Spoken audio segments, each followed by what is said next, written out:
There's two things that I don't like on YouTube. The one thing is I'm starting to notice that a lot of black males that have a channel on YouTube, the young black males in particular, they're starting to do a lot of this gossiping and a lot of this catty bullshit. And I really, really don't like this. Really, really, really, really don't like this. There are some of them that the more and more I begin to look at their channel, the more and more I realize that I just don't want to watch you anymore. You're starting to talk too much. You're starting to bring up a lot of useless negativity. And what is the point? What is the point? Case in point, um, Austin Holloman. I didn't want to mention his name, but the gossiping, the bringing up useless negativity, black man can't get this here and black men can't get that there. Like you're beginning. He's beginning to sound like a Debbie Downer on himself. Like I don't want to hear this, right? And uh, there's a few other channels that are becoming like this. And I saw he did a live stream with another black male his age, and they're talking about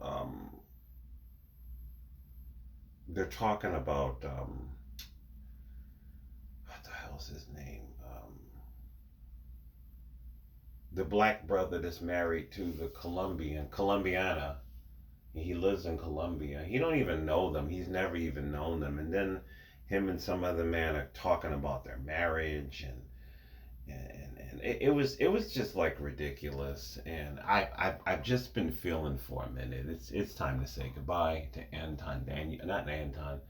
I've been said goodbye to Anton Daniels a long time ago, but Austin Holloman, this shit is getting really, really lame. It really is, man. Um,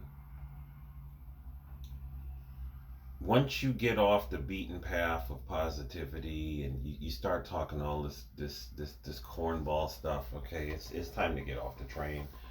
What else? And then you see, this is the reason why I've been off of the politics train, because in the back of my mind, in the back of my spirit, I kind of knew that this bullshit with Trump was going to happen. All of his black male sycophants, all of his black male fans. There's a whole bunch of them. There's this big black man, real big, bulky, muscular black man. I can't remember. He's like a lieutenant governor, and a lot of them, they seem that like they were jockeying hard to be the VP. And I kind of knew that he was gonna name some bland white guy to be his VP. And it's just, all I have to say from my own perspective is it would have been interesting if he would have choose the black man. It would have been interesting. It would have been more interesting than this guy. This guy looks like a white guy you would pick out of Walmart walking down the fucking pork aisle, picking up a pork butt. Like this is it's lame to me. You know what I'm saying? I think a black man would have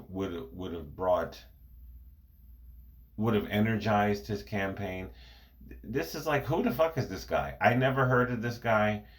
And he was never a Trumper. Now he's the running mate. He's like, oh, JD Vance. I'm like, who is this fucking guy? I never heard of this guy before. Never heard of this guy. If he would have choose that lieutenant governor, which I think is a nut job, by the way, but if he would, it's the same thing. Like in his first term, you had Sheriff Clark. He was a nut job. He thought he was gonna get some Homeland Security gig, and nothing happened with that. And now he's been pushed out to the sideline. You don't see this guy attending rallies or conventions anymore. Like, all I could say is it is what it is, man. I think a lot of these conservative Negroes, you got your conservative Negro wake up moment. You most certainly did. And Trump is Trump, and Trump has picked a boring ticket. It is what it is. There's no life in this guy. So I don't know. That's just my feeling.